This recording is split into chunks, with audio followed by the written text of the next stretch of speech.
Welcome to the Scene Snobs Podcast. Welcome, everybody, to the Scene Snobs Podcast. Happy birthday, America. It is July 4th. Thank you for joining in with us. I'm back in studio after a week of being bedridden. I will tell you, last week's episode took so much out of me. I passed right out afterwards, but I am so happy to be back. I really am. I love being here. I love doing this. And on July 4th, it's just that epicness that's just kind of drilled into you. It runs through your veins. It feels so good. So, happy July 4th to all of you out there celebrating. I hope you are being safe. Your founding snob wants you guys to be safe out there with all them fireworks and grilling and everything else. Don't be drinking. Don't be driving. You can be drinking. Just don't be driving. So let's take care of each other. See, that's the thing that I love about this holiday. Yeah, it's crazy. Yeah, there's so much going on. In this world, and I'm not going to get crazy. I'm not going to get political, but I am going to say a few things because I do truly love this country. I love the United States of America. I am so happy to be from here. It's just a wonderful place to be and live. Now, why do I say that? Yes, there's a lot of things that we can say about this country. It's tough. It has not have a great background, but overall, it's the people that make it up. It's the people that come together. It's the community feeling. It's how we interact with each other. Yeah, sometimes we're divided, and it can be bad. It can be very bad. But then sometimes you get those moments where everybody comes together as Americans, and it is lovely, and we care about each other. And it may not always seem like that, but facts are facts. We do ultimately live in a country that allows us to even hate it and not have anything happen to us. And I love that fact. You can speak out. You can say whatever you want. There's a lot of great things about America that we really should be celebrating more. Now there's a lot to fight for. There's a lot to do. There's a lot to keep pushing, a lot of equality we need. There's a lot of things we need to happen in this country to move forward for the little guy, and I feel like our government has lost sight of the little guy, but we haven't. We can keep pushing. I always tell everybody, life's not fair, but you can be. People are what make life fair. So you do your best. Now, not everybody's going to follow that rule. Not everybody's going to do that. But if you go out there and you try to be fair, you try to do the right thing by people, you try to listen more than you try to educate, then you can have great days and you can see great things happen. You can see people come together, and it is wonderful. So it's July 4th. We're all celebrating family and friends. We're all together here. We love what we are. Let's keep that up all year round. We talk about that good feeling at Christmas time that makes you want to warm and cuddly and want to help people. Well, let's keep it going. July 4th is a great representative of that too. Community, being there for each other. Don't show hate, show respect, show love, show up, back up your fellow man if they need it. It's a wonderful time. It's beautiful outside. We're going to get some fireworks tonight. We're going to be hanging out. I'm going to go eat some dogs after this, grill some dogs, hang out, watch the fireworks, family. It's going to be an awesome time. Yes, I'm going to be wearing my Eagle shirt, my founding father's wig, maybe my sunglasses. We'll see how it goes. I don't like to wear my sunglasses at night. But, guys, I don't want to pontificate. This isn't what it's about. Don't just follow me. But we are all Americans today. We're celebrating. And for all of my friends who do listen in other countries, because we do have this, we are pretty popular in a couple other countries. I want to thank you for that. This is not me saying your country sucks, our country's best. No way, shape, or form is that what it is. But the best thing about America is as much wrong as we can do, as much as we can get things wrong, and we can do things that maybe hurt others. We are a country, and the only one where I can say we stand up and we try to do better. Each generation tries to do better. and we try to push forward. Doesn't always get it right. Sometimes there's some slip ups for 20 years or so, but we do try to do better. And that's why I love this country. So all my other friends who are listening out there, other countries, things like that, you as well, be community, bring it together. Let's all celebrate, maybe not our independence, but let's all celebrate humanity in a whole, and just be kind. Be kind going out there. Now, I'm back, and I want to talk about a few other things. I learned a very valuable lesson the other day, and it kind of plays into what I'm talking about here. Coiffed Fonzie hair, founding father member of Fonzie hair. Now, for anybody who's listening to this at a later time, you got to just go over to the YouTube channel to see what I'm on, because it's ridiculous. Or you can follow us on Instagram and such. It's over there too. This picture, which I'm going to be hanging right here from now on, you will be sitting in here. I want to show it to you guys. So my son made this in his painting class. He took a painting camp for a week, and they did video game characters and stuff. So they did all different types of things. And one thing that I really enjoyed about this is the lesson I learned from it. I'm sitting in the class. It was just one of those days where I couldn't just leave him and walk away, because it's only like a 2-hour class, and I lived a little too far away. So I'm sitting in the class, I'm on my phone, and I'm watching everyone paint. All these kids, like 30 kids, they were all painting, and they're all listening to the teacher, and everyone's Pikachu. Yeah, that's Pikachu. Looks really good. It looks like they followed the directions. And then my son's was the only one that looked nothing like everyone else's. And for a moment, that really bugged me. I said to myself, I'm like, why? You're not taking this seriously? We're putting you in camp, and you're just going to do this. You're just going to mess around. And, it took me a little while, and I said that to him, and I felt bad after a while. I took some time by myself, because I think he just said, well, I was having fun. And as an adult, I think we lose sight of this, but I didn't take that in right away. But as I was kind of letting it simmer, it was only maybe an hour or two, and I let it simmer and I let it think, and I looked at it and I said, I love it. Here's why. He was having fun. Every other kid in there was intently listening, and listening is a good thing. Don't get me wrong. I'm not putting that away. And if kids want to do it that way, it's fine.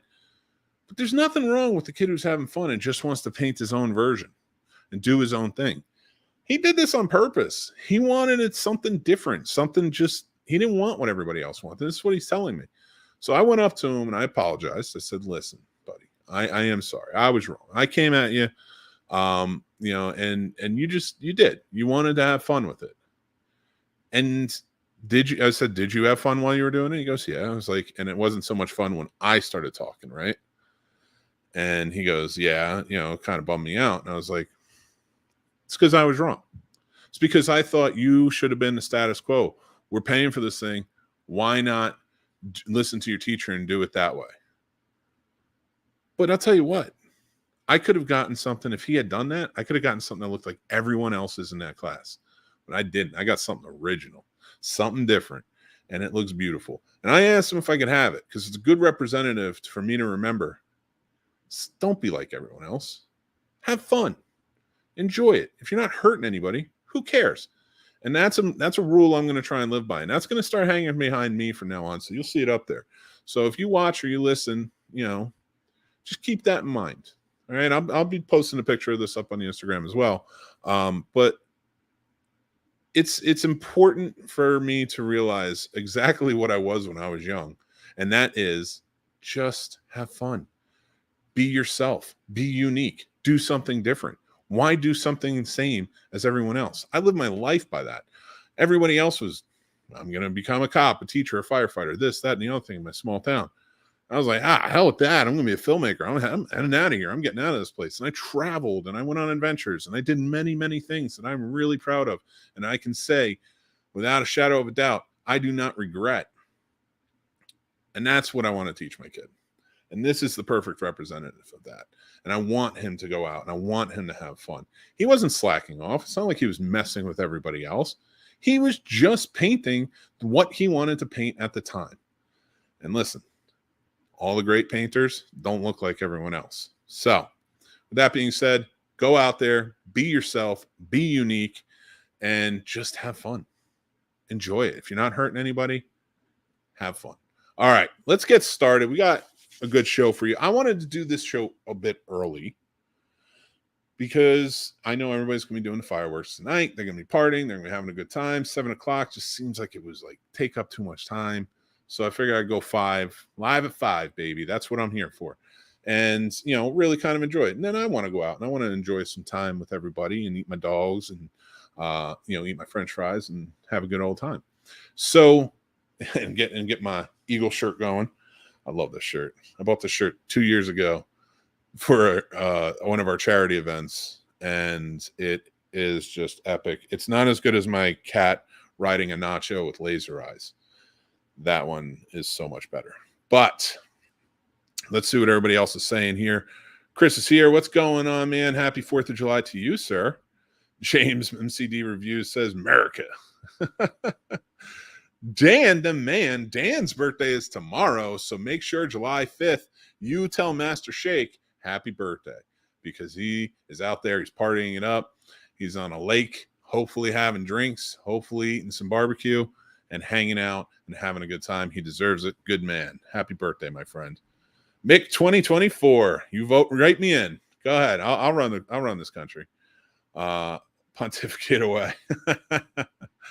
Not to get locked out of the house. Fair. That's a great look, Mick. Thank you, AJ. Appreciate you.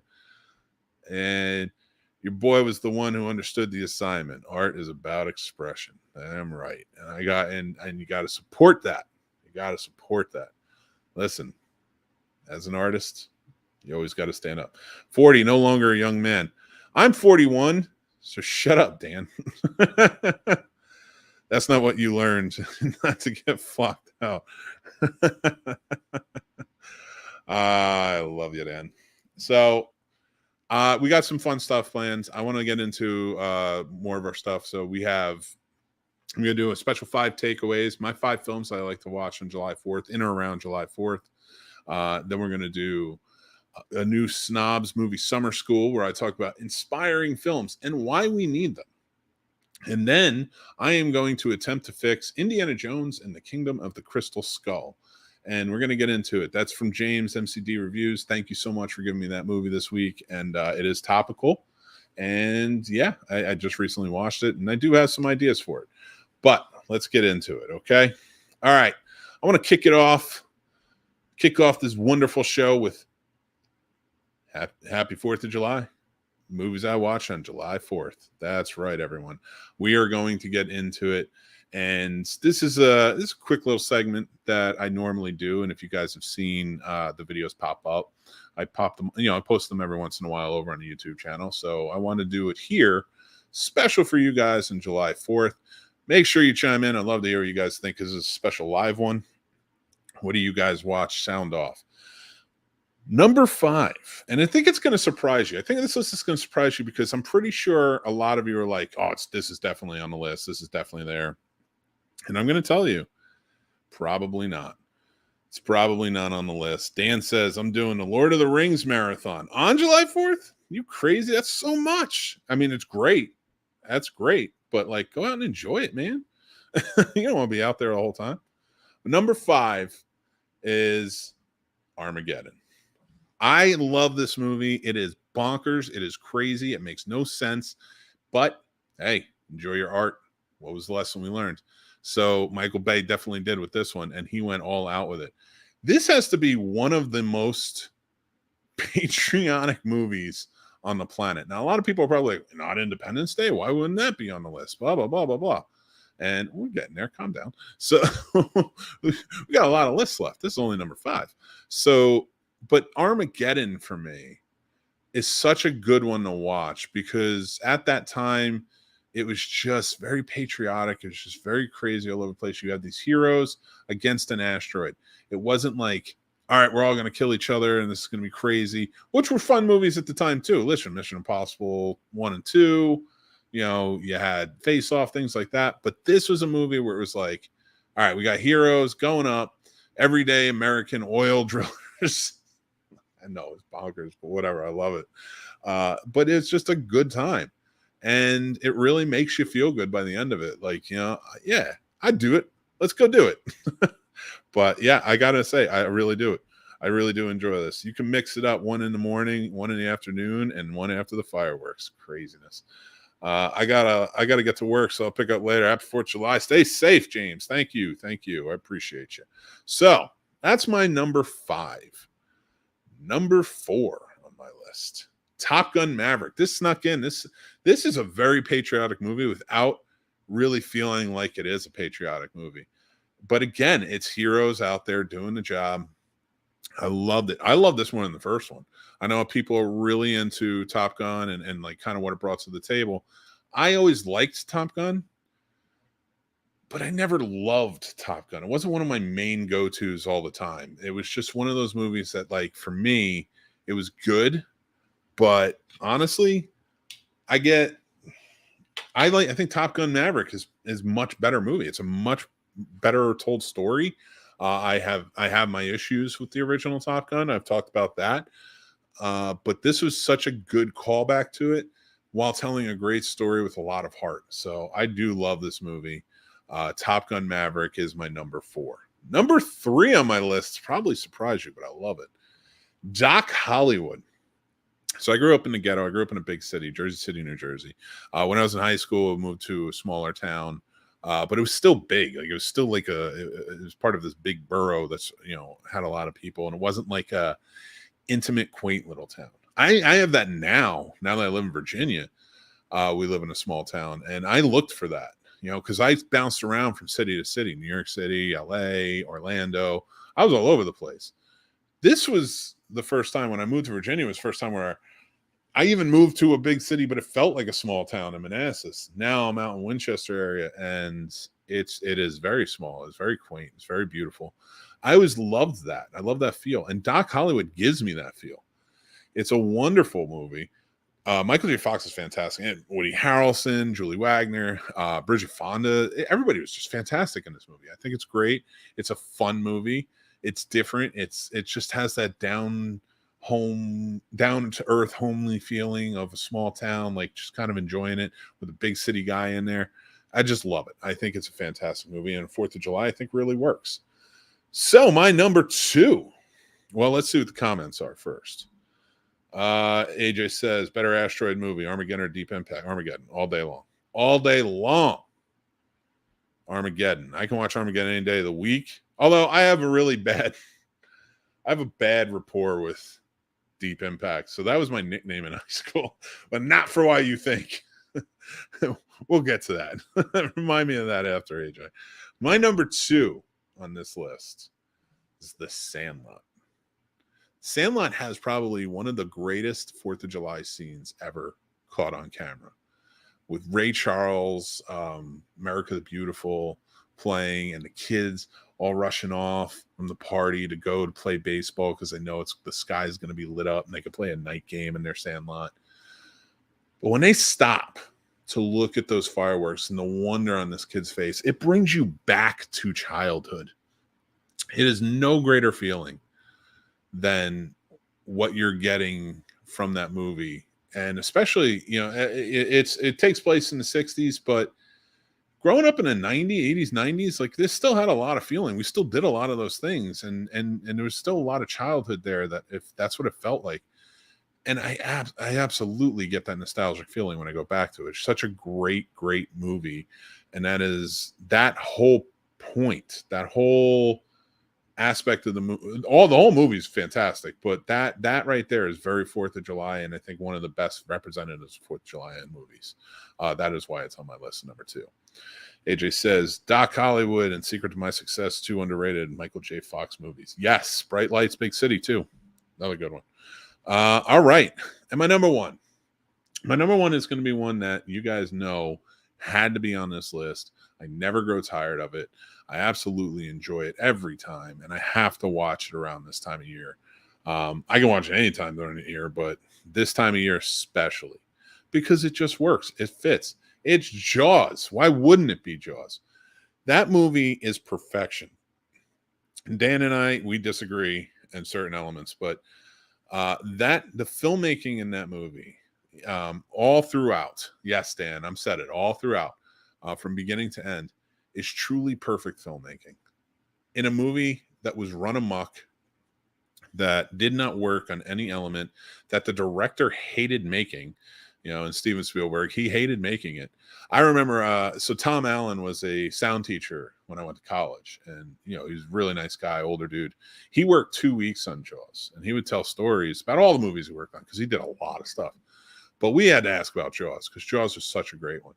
So when we were sitting there, and like, so what was it like? He's like, well, I filled in for 2 weeks, back then, and he's like, it was kind of a shit show. And excuse my French, but yeah, he was like, there's just too much craziness, so much. But he's like, I really enjoy working on it, though. He liked it. So he's on the plane ride back. Now, this is towards the end of the movie. He only did 2 weeks on the movie in sound. And he is he's on the plane ride back. And, he realized the movie was finished. They were doing the big ending, and that was it, like where they're going to blow up the shark.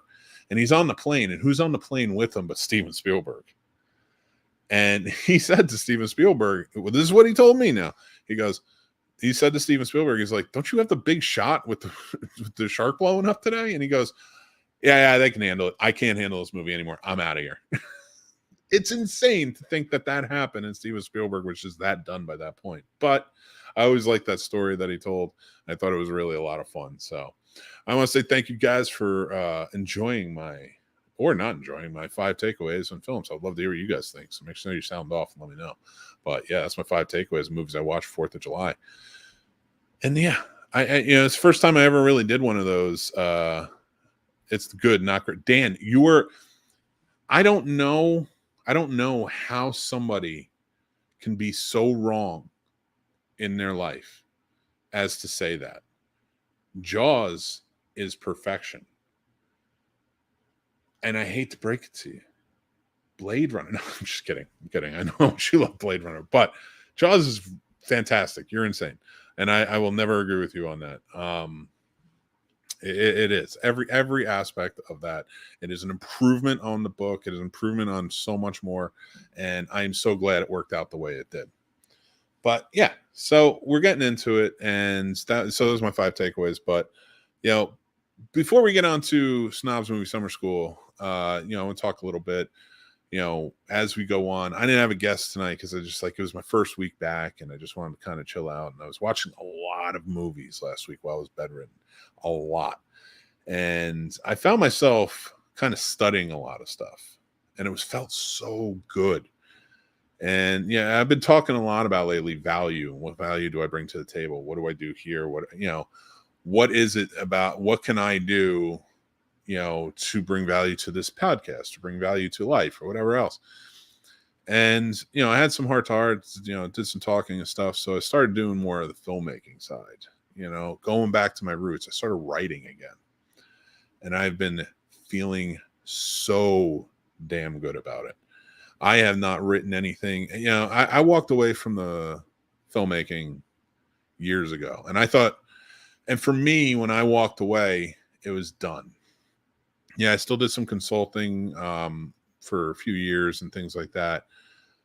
But, it's still up to date, but once my mentor passed away, I was just like, that was it. That was like my lifeline in LA, and, other than having some friends out there, but I just needed to walk away.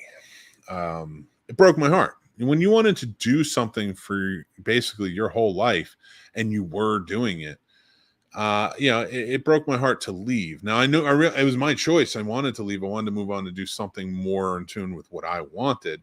And I am. This is what I want. But to leave the industry, it's like, it hurt, and I knew that it would, but ultimately I wanted to branch out and do something a little different.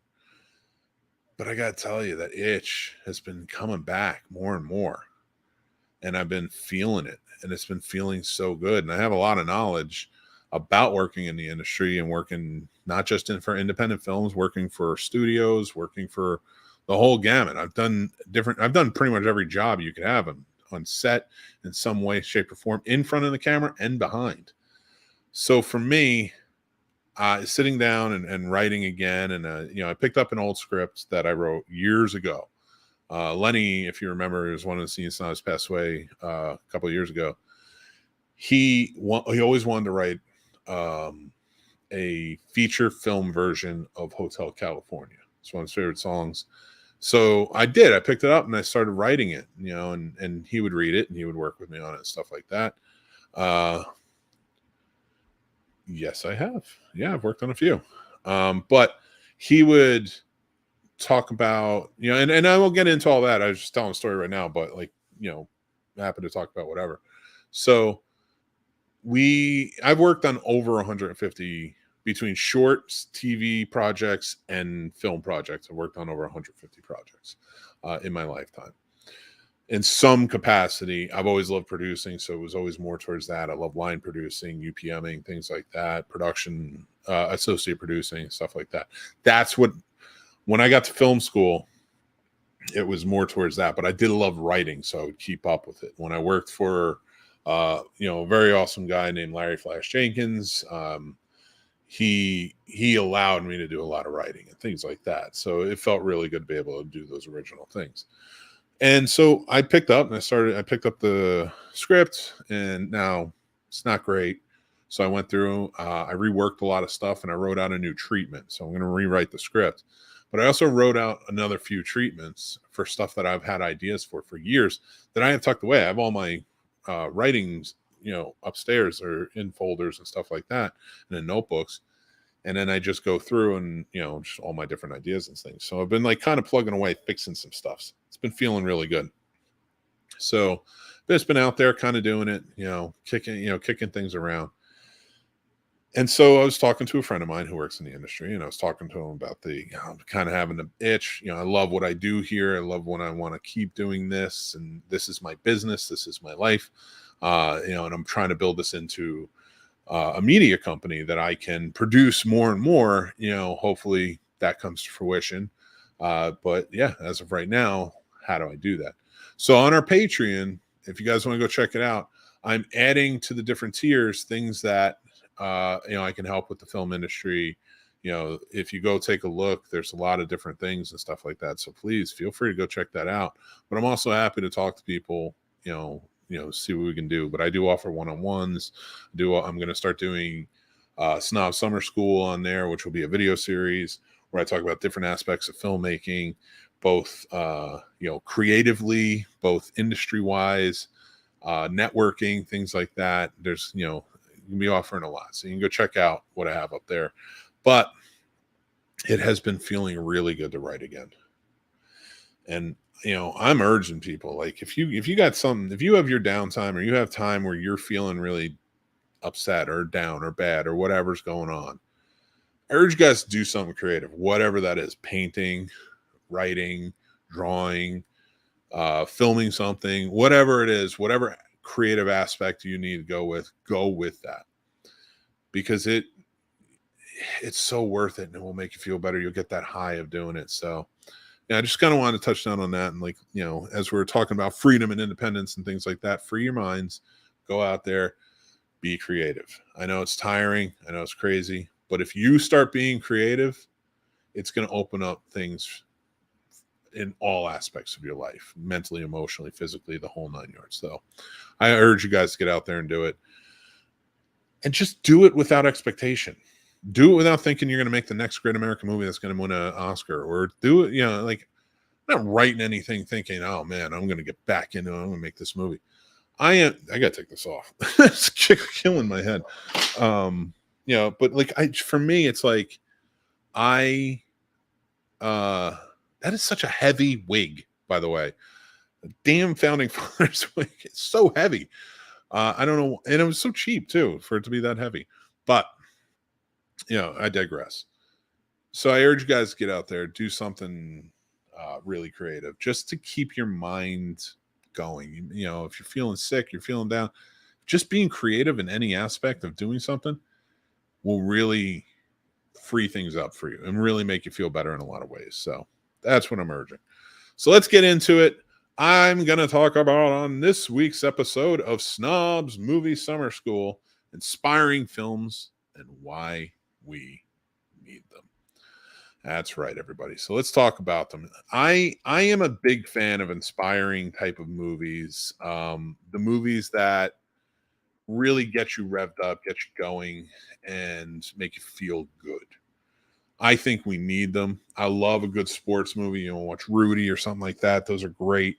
But there's so many that handle it. And seeing these things and the adversity that people go through, a lot of them are true stories or true enough for what we're talking about here. Yo Nation says, for me, when I do my own creative things, it's the best feeling ever. Absolutely. Yeah, I'm right there with you. You need to be creative.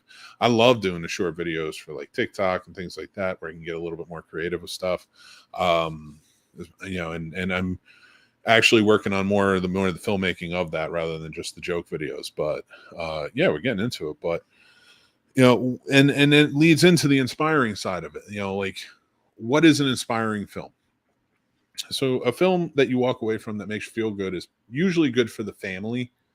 You know, a family can sit down and watch it and understand like what is coming from. There's got to be adversity in it, of course, in some way, shape, or form. Like, remember the Titans is a very inspiring film.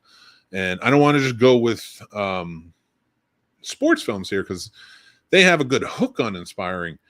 But like, remember the Titans is a great one because you're dealing a lot with racism. You're dealing a lot with the segregation of the times. You're dealing a lot with so many things coming together ultimately in the end and pulling through and doing something that you never thought you could or nobody else ever thought you could. And I love that aspect of it. The Pursuit of Happiness is another great one. A guy so down and out, he's got nothing. He has to take something that's free, that doesn't pay him, and bust his butt while he's homeless. And Chris Gardner, I actually met Chris Gardner. I worked on a project. It was called Project Orlando, and it was about the homelessness that was going on in Orlando. It was like 2006, and I was a boom operator on it. And it was just a documentary series we're working on. And Chris Gardner, Pursuit of Happiness is getting ready to come out. His book had been out for a little bit, and he came and he spoke, and I got to meet him. A really nice guy, and he's actually in the film at the end. When you see them walking away after he gets the job, you see a man in a suit walk by, and that's Chris Gardner. It's very cool. So, you know, like movies like that, like I feel are so important. We need them because, yeah, you can have the big sweeping epics, and that's what we get a lot now. We get a lot of popcorn films that are great. Don't get me wrong, and they are inspiring in their own right. There's a lot of inspiring things to them, but they're not based on inspiring. You know, the Fast X's or even the Marvel movies, things like that. Like, I'm not saying they can't have moments of inspiration, but their goal is not to set out to inspire anybody. These inspiring films that we go out and we look for and that make us feel really good, like an Invincible with Mark Wahlberg, you know, a lot of people, or Stand and Deliver. That's a great film if you haven't seen that. Very inspiring. You watch these films and, you know, and a lot of this comes from, I was watching The Fighter, and that is such a drag out tale. Very dramatic in so many ways, but by the end of it, to see his character come together, Mickey come together, and you know he brings his brother back in after all his troubles and tribulations and stuff that he's been going through and has caused himself. It's a drama hidden around such an inspiring message, and for it to be a true story, like it's so important to see things like that. Hidden Figures is another one. Now, a lot of these are considered biopics. I call them inspiring movies or inspiration-based movies because they're movies that are pushing you to believe in yourself, really. Well, like the message is, you know, a lot of this is talking to us. Like, you can be better. You can do better things. You can go out there and add more value to the world. And I think we need movies like that because we get so much of the other stuff. So many things are shoehorned in, like look at this new fancy explosions and cars and all the TNA and I mean that from both like men and women, like you got, you know, in movies and stuff like that. Like there's all this sexiness that's thrown in. We don't get enough of the good-hearted, inspiring movies on a big scale that really show up in theaters or really are put out in the forefront, and they need to be supported more now than ever, because those are the ones that really help the mental health. They help bring you back around. They help make you think like, yeah, I'm having tough times, but I can get through this. Like watching A Little Miss Sunshine, rest in peace, Alan Arkin just passed away, but A Little Miss Sunshine, this dramatic family tale coming together and having, comedies, all these comedy of circumstance happening within their lives and things. It's a beautiful feeling. It's a beautiful thing to see. And I absolutely push for more movies like that because it's so important. Like Cinderella Man, one of my absolute favorites. Cinderella Man was such a good movie because boxing's not in the forefront here. Whereas I was talking about the fighter before, boxing was really the forefront there. Everything circled around his career of boxing. That's what pulled everybody in. Whereas with Cinderella Man, this was a family movie. This is a family drama of a young family suffering, and he has to use the only thing he knows how to do to get them out of it. And it could cost him his life. And the Jim Braddock tale, I absolutely love that. I think it's truly fantastic. But there's so many that deal in so many things. Unbroken is a beautiful one. If you haven't seen it, that's a World War II film, true story. Invictus is a great one. There's Tick, Tick, Boom is a really good one. I'm a big theater guy. And I wish they made more theater-based movies because they're very good. But it's about the guy who wrote Rent, and he wrote Tick, Tick, Boom, which is another play that he wrote in a book and play. So when he performed it, Andrew Garfield played the role. He goes out and he sees everything in a musical. As he's looking at things, the way he sees the world is truly beautiful, inspiring. And it's just his life is haunted by what feels like time being up. His time is almost up, but he never loses focus of what the beauty that he can bring to this world is. And I just think that's the type of inspiring I think we need more of. We need to see out there these movies that really bring us and push us forward. AJ says, me and Xander love watching The Karate Kid. Super inspiring. Absolutely. Well, here's the funny thing about The Karate Kid. And this is one of the best quotes I've ever heard. And not one of mine, but it is one I heard. The Karate Kid, Mr. Miyagi does not teach Daniel how to believe in himself. That movie is not about believing in yourself. He teaches Daniel how to kick kids in the fucking head. And, and I always love that because if you look at the remake, it is a little more inspiring in tone and stuff like that, kind of how it's brought together. But I watched the original, and it's great. Don't get me wrong. I love the Karate Kid movies. All of them. They're crazy. And I love Cobra Kai. I think they did a wonderful job continuing that tale. It's bonkers. But yeah, you watch that first one, I'm like, I don't know how inspired I'd be, but I love the montage of the training, things like that. I don't think it's on the scale of like a Rocky, but it's definitely one. I'm so glad you and your son get to watch that though, because I think that is a great film for you to, and actually you're inspiring me to go and watch it with my kids. So thank you for that, AJ. I appreciate you. So yeah. So, for me, I talk about inspiring films and why we need them. We need them more now than ever because they make you feel good. They make you want to do good, be better, strive. And it is just that feeling, the music mixed with the imagery, mixed with the acting, mixed with the story overall. It is they're always very story driven. I absolutely love it. I love a good underdog tale. I love when Rocky, he don't win, but he comes out and he fights and he fights and he gets exactly what he was looking for out of it. And, things like that, I think really make a movie truly inspiring and fantastic. And it does make things better. So I would love to hear what you guys think. Do you think inspiring films like that? What are some of your favorites? Do you think that they are necessary? Because I do think they're necessary. I do think that for all the Marvels and all the Fast X's and all these popcorn films that come out, you need something to inspire you to do good, to be better, to strive for more, to get out there. and really push yourself. So it's one of those things that I absolutely think is pivotal. It's a genre that's pivotal, and we need more. And hopefully this will inspire some people to write some more stuff, because I think those tales are too important to pass up. So get out there and do it. An outsider getting bullied and then stands up to them because Daniel is not rich like the other kids. I'm glad the Cobra Kai show flipped the script.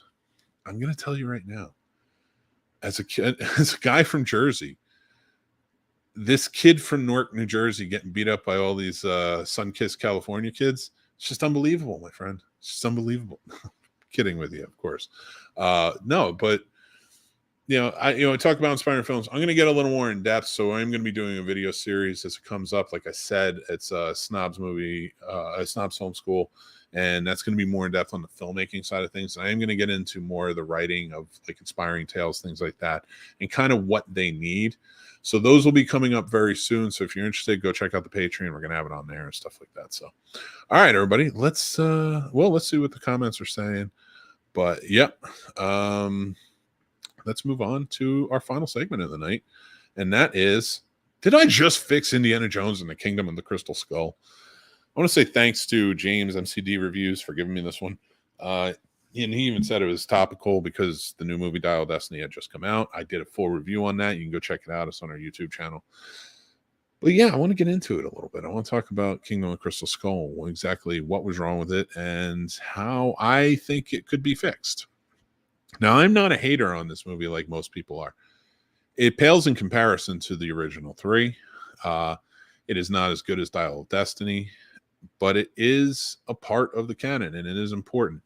And I do think that it furthers Indy in such a good way. What are the things that we really like about it? A, we do get Indy back. B, Marion is back. They're in love again. We love that. It is missing our formidable villains of the Nazis. It is missing.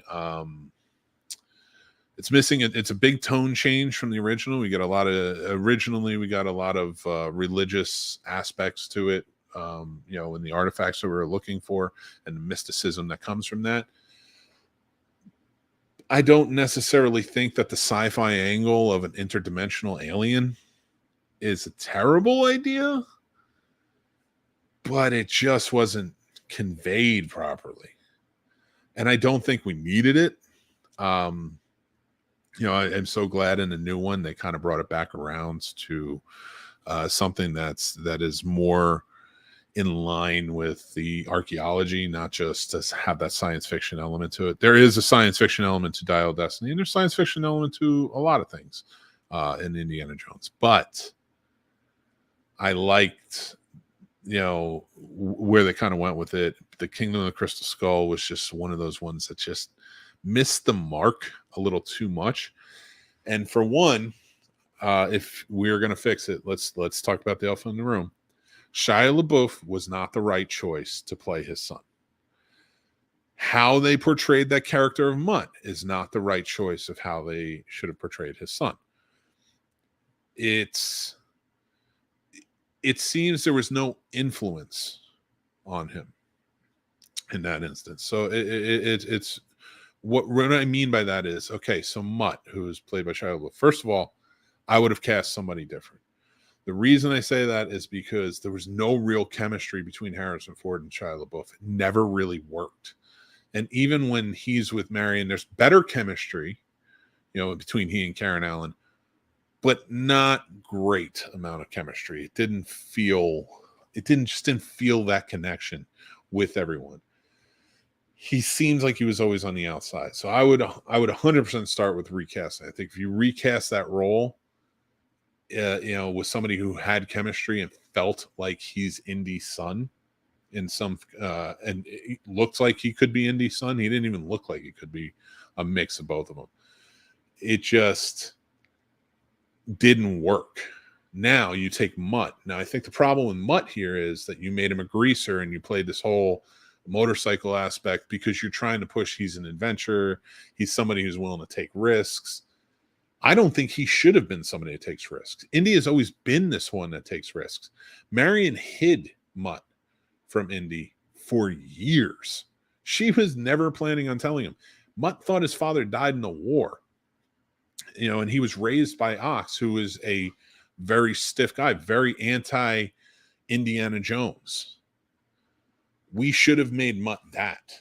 Somebody who doesn't know their potential, doesn't know who his father is, lives life almost too protected. So now when it comes time that his surrogate father and his mother are gone, they're kidnapped, we need a character who goes to search for Indiana Jones, and he brings out that adventurous side. You can still keep him as a fencer. You can still keep him as different things, but adding that element of the greaser who talks back and is just kind of mean, like I would have had a more stoic character who is more stiff upper lip, that Indy's kind of like, all right, kid, come on. Like, it's just this, just that. Not worldly, he lives in a book sort of thing. Like I would have preferred that aspect of it and have him kind of talk back to Indy in the sense that like he's not the adventurous type and he thinks that Indiana Jones is reckless. But as we kind of come along, we can see them connect through that and become father-son. So once Indy, and then you flip the script. Like the whole time he's like, hey kid, you don't always have to go to school, blah, blah, blah, blah, blah. That doesn't sound like Indy. He's a professor in college. Are you kidding me? And yeah, like I get what they were trying to do there, but flip the script with, okay, he is this educated child. And then when they get there and he finds out that it's his son, now he becomes overprotective. Now he's like, this is my son. I have to do everything. Like he was trying to protect him, but he's trying to break him out of his shell. Now he's trying to protect him at all costs. Now this kid's out of his shell, ready to take up the adventure like his dad, and is eager to do it. And it just that could have become a fun little comedy aspect to it, and added a lot of heart and warmth. The same way that we see Indy and his father interact. His father, and that's where I would almost make it is make Mutt. I probably wouldn't call him Mutt, but make Mutt like Indy's father, who is more book oriented, doesn't go on the adventures, just does his thing, does a lot of studying. And so he has to deal with it. It's like yin and yang of it, where Indy's kind of stuck in the middle of like, this kid's just like my father, but he's my son. So like now that you could have played that up. I think that would have added a big thing. That's not the only fix though. The problem is you made the villains the Russians, which at the time perfectly worked in the 50s, the Red Scare, everything that's going on. And I would have still kept it. Kate Blanchett was a great character, and she played that character really wonderfully, but you made them sympathetic. Now, I don't mind a sympathetic villain, but Indiana Jones has always been, you do not feel sympathy for any of the villains. They're Nazis. Who cares? You want to see him punch them. You want to see him take them out. You should have been treating the Russians the same way. Now, I understand at the time they came out 15 years ago, we may have been in a better position or didn't want to piss off Russia, but I don't care. Because at the time, they were the villain. At the time, there was a superpower that was trying to take us over and scare us. You make them the villain and you make Indiana Jones go after him. They were so light on him that it was just more punches and kicks and gags and stuff, that it wasn't what Dial Destiny brought back or any of the original movies, where it was like Indy he doesn't care. He hates these villains and he will take them out, and he does not care. He knows they are evil. You need to play that up. Even if you say this faction of the Russian USSR government, whatever, is evil, if you play it up and just say this faction that's looking for this, they're evil. And that their whole intent is just to be evil and get the skull and do that. That's what you need to do, and you need to make it vicious in that sense, where Indy will just take them out, because that's what you have to do to get away and do these things. I don't know. I think that would be a better aspect to it. I don't know that I would keep going with the Crystal Skull. I would have liked to see maybe another Judeo-Christian artifact or something, maybe searching for Noah's Ark, maybe something like that. But if you're going to stick with the Crystal Skull aspect, honestly, I think it was a little too on the magic side. It was a little too, not magic, but the unexplained. Whereas everything else, it's kind of like, you can kind of like, okay, the old knight and things like that, with the Grail and of course Kalima and the Ark of the Covenant, but they still seemed contained. They were MacGuffins. They weren't something that took over. By the end of it, it was like, yeah, this happened. Okay, it melted their faces, or this created a big disturbance and killed everybody, or whatever it was. It was still very humanized in those movies. This wasn't. This is too big. This is too all over the place. Even Dial of Destiny, I talked about it, where it's epic at the end. This whole thing is epic, but it's still not. It's still humanized through Indiana Jones. It's still humanized through everybody he's connecting with. And this in Kingdom of the Crystal Skull, it didn't. It made it too big. It made Indy feel small, and it just didn't work. So if you were going to do it, I think that it would probably be better. I think if you changed any one of those aspects of like Mutt or even like making the villains worse, you could have been okay or just like said, yeah, all right, I can accept the Crystal Skull thing. But it's just like, if you're going to keep it, make it more contained, make it more like they're going through this. Now they got to get away from it. It is what it is. And also they're getting away from it. It's just they got blown out of a well, whereas everything else, Indy had to kind of get out of it. He had to figure his way out of it. This wasn't a figure your way out of the moment. They treated Indy in this one as he's more just kind of haphazard. No, he's one of the smartest men in the room. That's the point. That's why all of these other archaeologists flock to him. Not because he's an adventurer, because he's the guy. He's the guy who knows this stuff. And they did not treat him that way in this.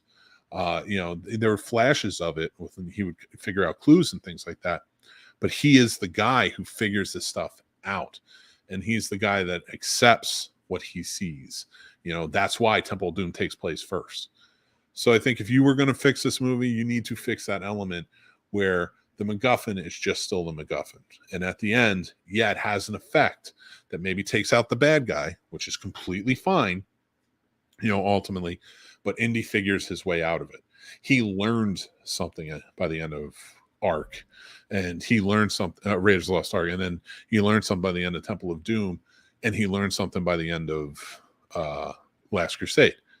He didn't learn anything by the end of Crystal Skull. By the end, it was just kind of like, I have a son, I'm getting married. I'm going to get married, I love her.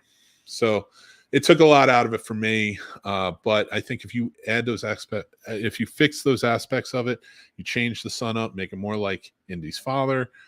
You make the relationship more like that, where it drives Indy nuts because he's like still the adventurer, and now I have to deal with somebody like my father again, or somebody, something like that.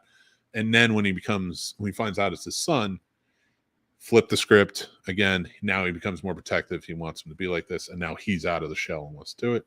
You make the villains more the bad guy, and you don't make the MacGuffin smarter than Indy. And I think that's how you would fix Indiana Jones and the Kingdom of Crystal Skull. I would love to hear what you guys think. And let me know in the comments if you're watching this or listening to this on Scene Snobs Podcast, or if you're watching the clip that we have up on YouTube. Really appreciate you doing that.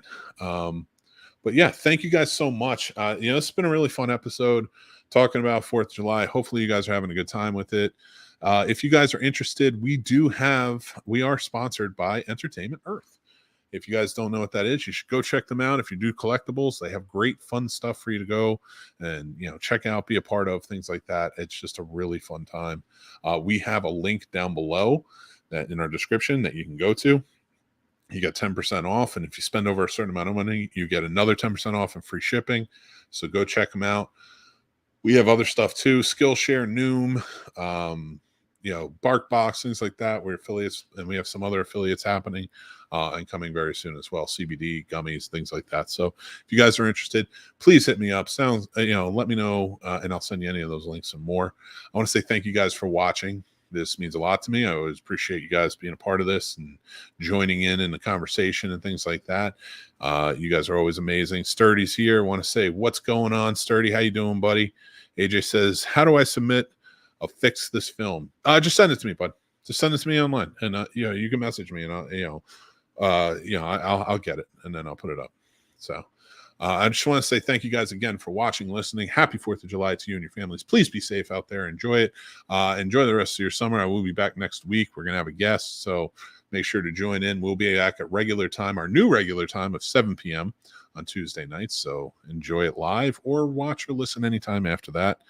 We have some great shows coming. I know I was talking about the Patreon earlier, and we were talking about the film side of things, that you can go look up all the stuff that we have there.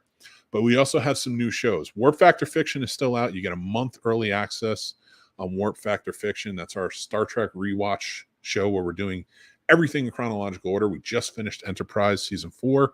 We're going on to Discovery Season 1 this month, and so on and so forth. So please feel free to join in there. That'll be a great time. Now we're going to have 2 other shows. One is going to be the Snobs Film School, where you know, if you're part of Patreon, that's just going to be on there. You can only get that there. It's an exclusive thing. And that will talk about all aspects of filmmaking, things like that each month. And we're going to have a new show, another rewatch show, the Totally Tubular 80s and 90s Rewatch Podcast. That is where we watch things from the 80s and 90s, and we talk about them. And we're going to get crazy. We're going to start off with Miami Vice, so that should be coming very soon. Sign up on Patreon, and you get to check that out more. All right, everybody. So I just want to say thank you so much for joining in. You guys are all amazing, and I appreciate you. So until next time, I'm Mick Manhattan from the Scene Snobs. Take care, love each other, be kind to everybody, and I will talk to you guys very, very soon. Bye.